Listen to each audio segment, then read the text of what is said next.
Center. I'm Reverend Keith, and it's been a while since I've referred to myself as Reverend Fun, but since it is, and I tell you, fun is pretty much my nature, and as this month, the theme is the foundation of fun. I just thought I would bring that in and remind you. Because as Soul Center, as part of the Agape Association of Communities, part of the New Thought teachings that embraces, our brothers and sisters from Science of Mind, Center for Spiritual Living, Unity, Unitarian, Christian Science, those are all of the people that fall under our umbrella of our beliefs and ideas. And we're going to get into that in a minute in terms of remembering the truth.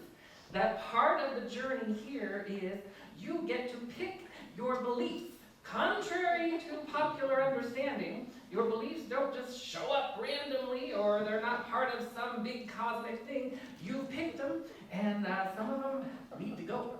So, I just want to find out, I know we have some visitors from the Aloha State, so I just want to welcome our guests from the Center for Spiritual Living.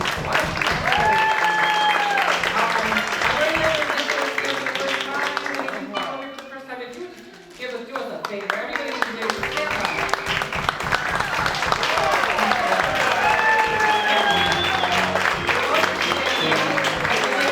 Stay standing for just a second. We're just going to go ahead and do what we do in our community. We're going to extend our blessings and our love through our heart and hands. And we just take a moment and we say, welcome to Soul Center. Welcome to Soul Center. We know who you truly are. We know who you are.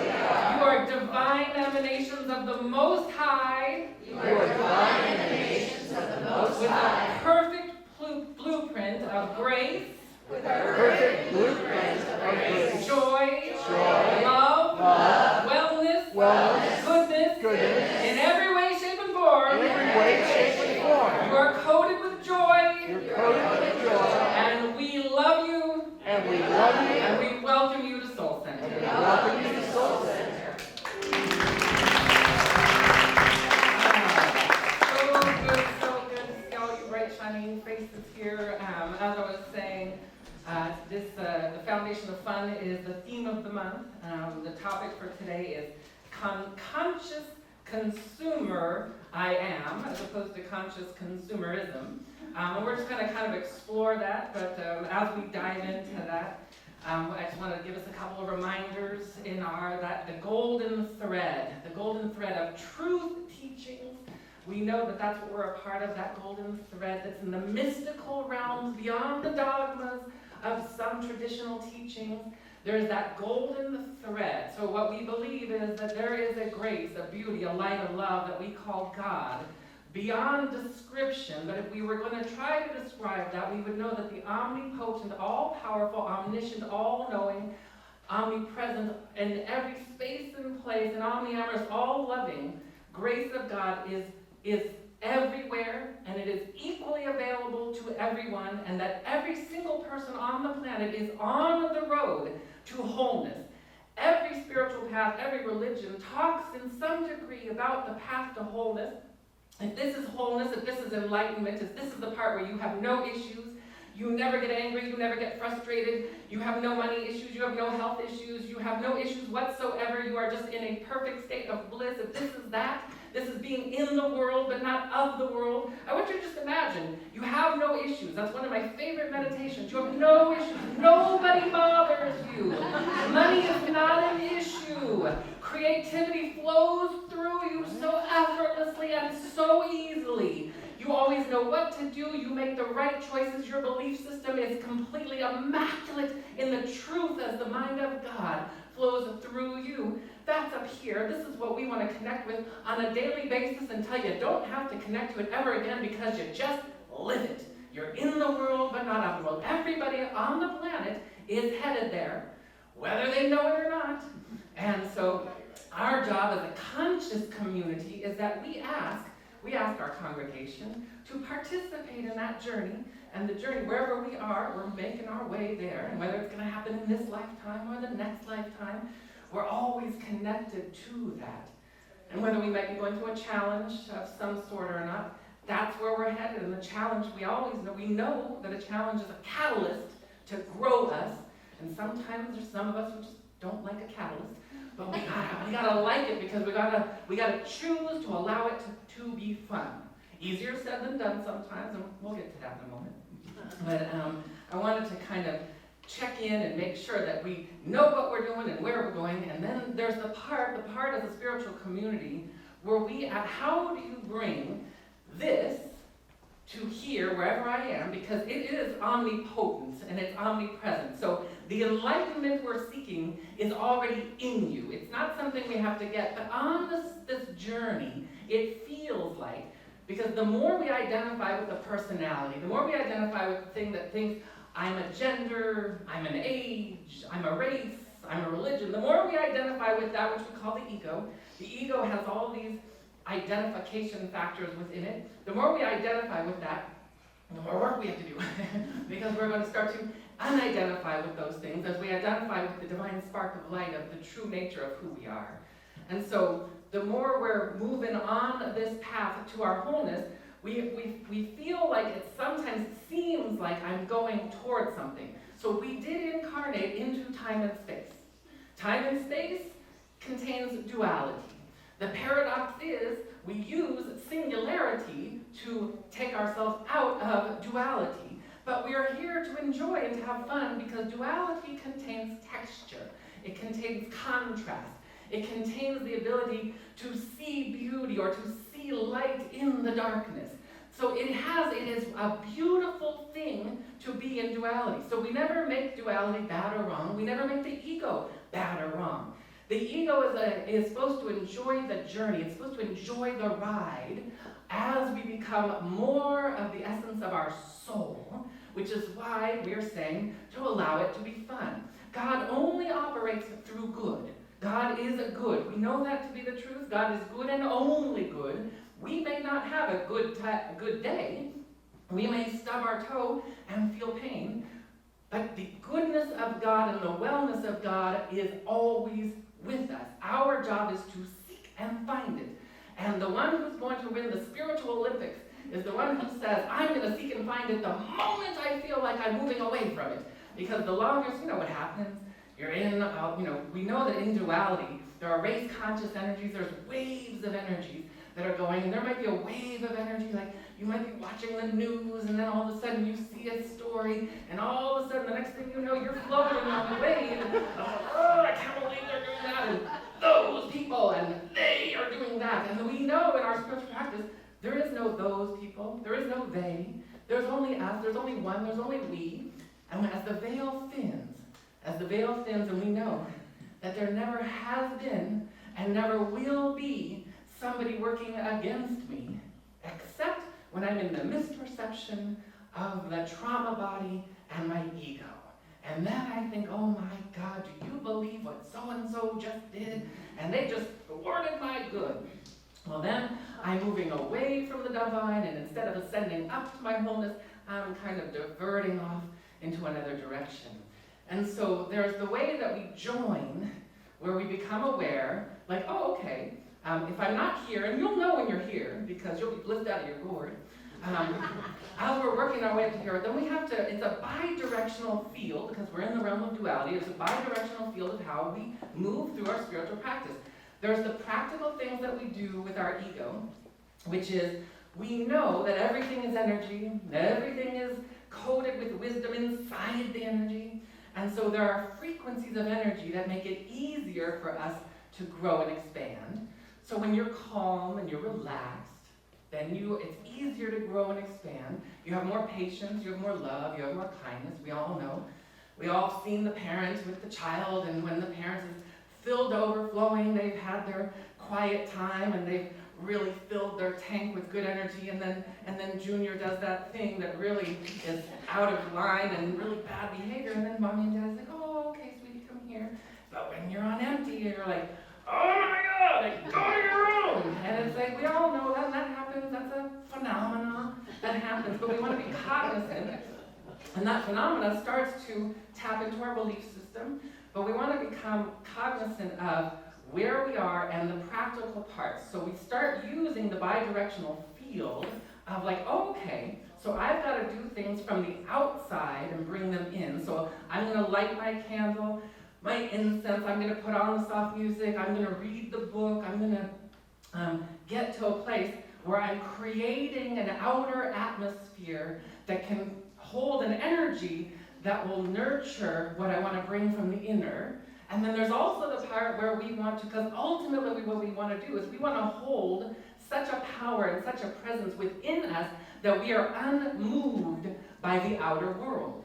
We are unmoved by the world of effects. And so years ago, a lot of you know that me and Jerome, we have a store. We started a business in 1997.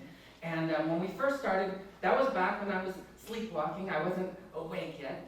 And so we were doing it the old-fashioned way, through trial and tribulation and efforting and trying. And we did everything we could to get this business off and running. And we did do a couple things. So there are things built into society that are naturally, inherently spiritual. And one of those things was we were encouraged to do a business plan. And a business plan, if you follow a good business plan, there's a natural, inherent quality in there that where you're going to tap into and think about what it is you're doing. That would be similar into a spiritual practice of visioning. You're going to tap into the vision. What are you creating? And what's the highest vision and version of that? Now, the business plan didn't have what's the highest vision and version of this, but it wanted us to explore and look at it. We had to really put out and whatever. So we did our business plan, but then all of our issues of lack and limitation were also coded in there. So we were working from a sleepwalking consciousness of, we're going to just create this through might and through effort. And so we maxed out credit cards and we did everything we could, and we got our store up and running, and we used a lot of effort to do that.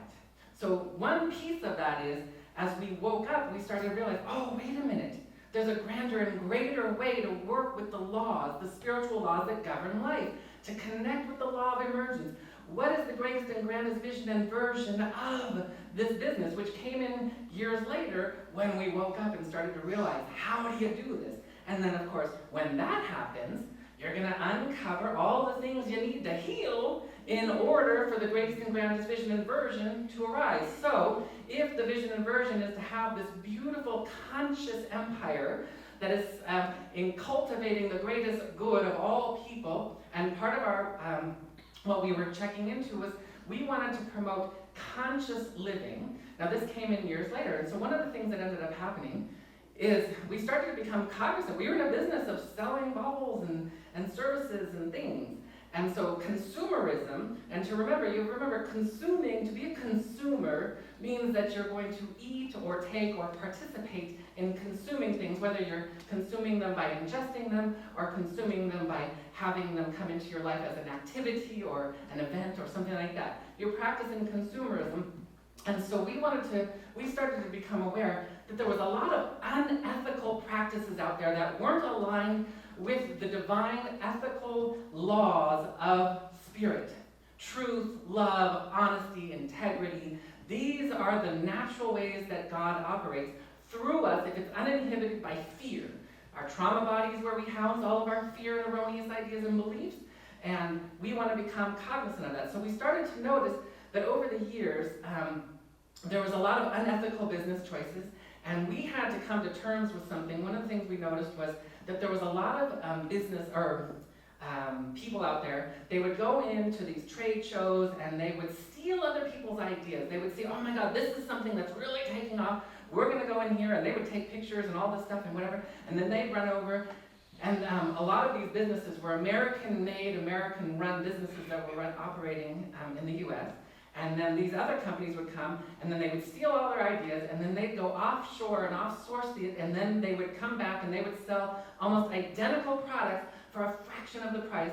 And then all of a sudden, in one that really, this is the one that woke us up the most, there was a company on the East Coast that used to make these gorgeous, gorgeous birdhouses, and they hired handicapped people to assemble them, and they were like works of art.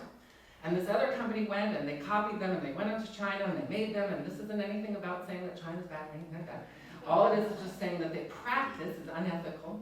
And so they went and they knocked them off, and they were making replicas at a fraction of the price, and then all of those people lost their jobs. And they went out of business. And we said, you know what? We were tempted because we could have bought the merchandise for less and sold it for less and made a higher profit margin. And we could have been like, oh yeah, look, we can make more money. But we consciously chose. Now our ego, there was a part of our ego that was like, you know what, we're going to participate. We could participate and make a lot of money. And then there was like, oh no, we have to sit and be centered. It was like, no, we can't participate that.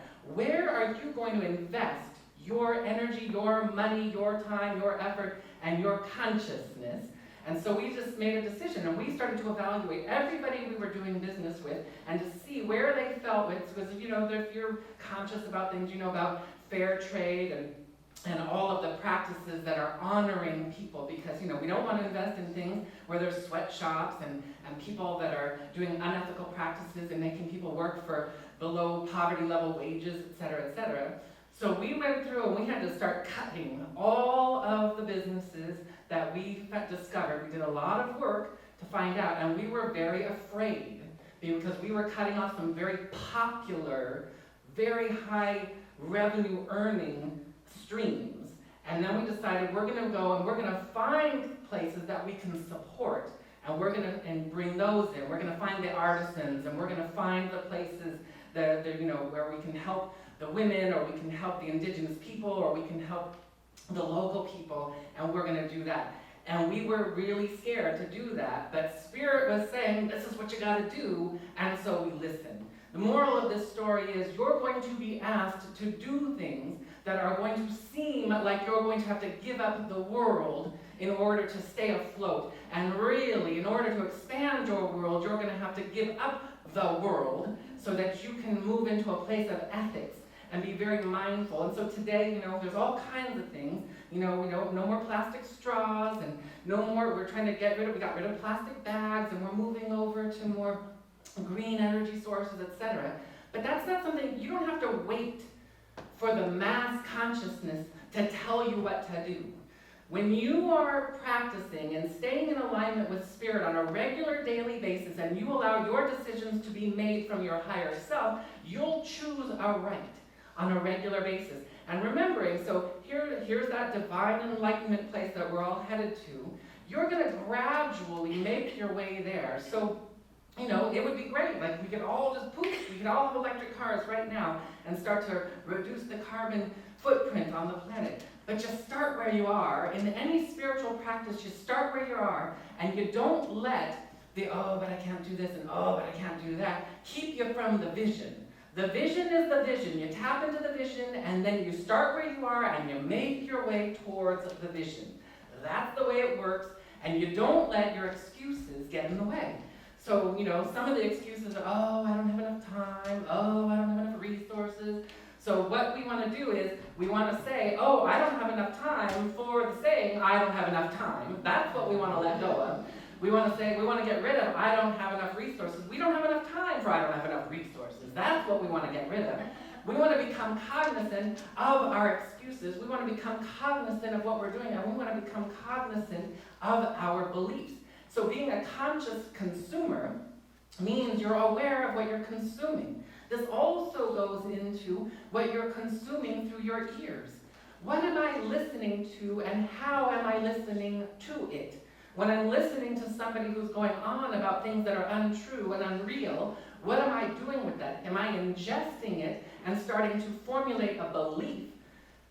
What am I doing with the things that I see out in the world? How am I ingesting that? How am I consuming that? What am I doing with food when I consume food? What am I doing with that? Because a lot of us, we use food to compensate for certain things. You've heard me say it before, you know, well, we've all seen the movie where you've had the bad day and the breakup came, and then all of a sudden you see, and she's eating the big thing of Haagen-Dazs because she's trying to get the sweetness out of life, and getting it through the ice cream instead of out of life. And it's like, okay, right. So we see where we're at. It's like, you know what? Right now I need my Haagen-Dazs, okay.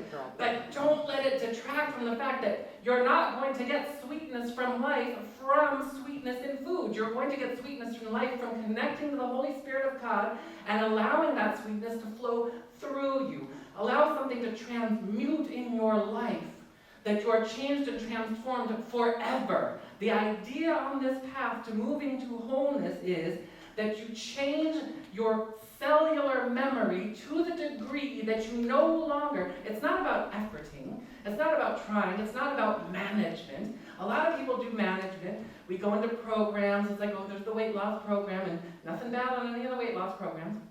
But a lot of them are about trying to control or manage how things are done. Do this and do this and do this. Well, if I'm trying to work with something, and there's something inside, if I'm a house divided within my beingness, and there's the part of me that's craving all the things that are bad for me, and I'm on the program, it's only a matter of time before I cracks. Because the energy with the most force in it is what wins. And so if I'm just holding back the dam, if I'm holding back that energy that wants to go binge on whatever it is because I'm not getting it from life, then it's only a matter of time before that cracks and breaks through. And so that brings us to our belief system and remembering that we pick our beliefs. You picked every belief you have. Beliefs are they are part of the human dimensions. Beliefs don't work at the level of the soul. The soul helps you cultivate so that you choose aright, you choose to believe correctly. So in our community, we know that God is an omnipotent, omnipresent, omniamorous, magnificent force of light and goodness beyond your wildest dreams. Your belief system is what's going to connect you to those knowingnesses. So we have beliefs as a spiritual community, but then we have to integrate that in, and we choose our way to wholeness. And so when we're talking about conscious consumerism and conscious consumer I am, conscious consumer I am means I am is one of the highest vibrational frequencies when we start to proclaim and declare, and we're going to change from the temporal world to the eternal world. Which means we're going to return home once again to the presence of our soul. And so it doesn't mean we bash our ego. It doesn't mean that we make ourselves ever bad or wrong. Rule number one in spiritual evolution is you never make yourself bad or wrong. We start where we are, and we look for the highest good. We look for the opening that's going to take us and evolve us, and it will be fun. It will be fun. So we always choose, you've heard me say that almost every time I'm here, we are choosing today, we are choosing to grow through love and through joy. Because if there's any belief coded and loaded in your cellular memory, in the mental body, that says I grow through arduousness or hardness, we don't want that. We want to clear that up. Now, 90% of your belief system, you're unaware of. That is, there's a whole lot of beliefs going on that you don't know about. And those beliefs are making your subconscious choices on a regular basis. And the only way to transcend those things is to deliberately say, I'm choosing, because we live in the world of free will and free choice. Free will and free choice was set up so that we can choose our way back to wholeness. And it's going to happen one way or the other. It's going to either be fun and joyous and magnificent, or it's going to be arduous and painful at times. I'm voting for the first one. Because it is fun, and I used to be, it was an arduous, hard journey. I crying and this and that and blaming and shaming. We know that blaming and shaming, those are first signs. Anytime the fingers are going this way, you know that that's your problem, not their problem. The only way you're going to point your fingers is I bless you, like Oprah, and you got a car, and you got a car. I bless you, and I bless you, and I bless you. But the key is sincerity, is a humble sense of sincerity. If you want to move a mountain without getting out a shovel or a tractor, you got to get sincere and get in there and really allow yourself to be humbled by the Holy Spirit. It is awe-inspiring. It is delicious. We want to make sure. So what I'm going to do is I'm giving you a homework assignment, or as we call it in our teachings, a growth work assignment. The growth work assignment is, I want you to make a list of what are the beliefs you'd like to have. What do you want to believe and experience? I really want you to what do you want to believe? So we know that God is our source and our supply of all good. God only vibrates at yes. God never says no. There's no such thing as, oh, well, I was going to have I had these hopes and dreams and these aspirations, but I guess God doesn't want me to have that. No. I'm just supposed to just be in mediocrity and suffer. God doesn't work that way. You have a desire from your soul, from the law of emergence, that wants to rise up, and it wants to be fulfilled with benevolent satiation. That's the way the law of creation works. There is a divine spark of energy that fuels a desire, it merges with benevolent satiation, and it expresses elegantly and beautifully if unobstructed. Now, when it's obstructed, those are the times when we're like, oh, and the obstruction is I have a belief that is contradictory to that. So if I'm moving towards something and I have a belief that I have to heal and grow through arduousness and hardness and things are difficult and challenging, and I start moving towards my thing and things are arduous and hard and challenging, that probably might take me and go, oh God, I guess it's not meant to be. No! Let's get in there and get to the prayer within the prayer, the other beliefs that need to be healed so that we can rise above that and step into our magnificence. I've done it no less than at least a couple hundred times. And it is so liberating from the time I told you when we started that business, from an unconscious way to a conscious way, and to grow through things where you're making choices where it's like, we've all seen it in the movies. Now, when it's easy, that's really good. It's great when things are easy, but our growth edge is where it's challenging, and you got to do the thing despite what's going on in the world, despite the race-conscious idea, despite the people who are trying to convince you otherwise. No, you don't know. You can't forgive that person because they're blah, blah, blah, blah, blah.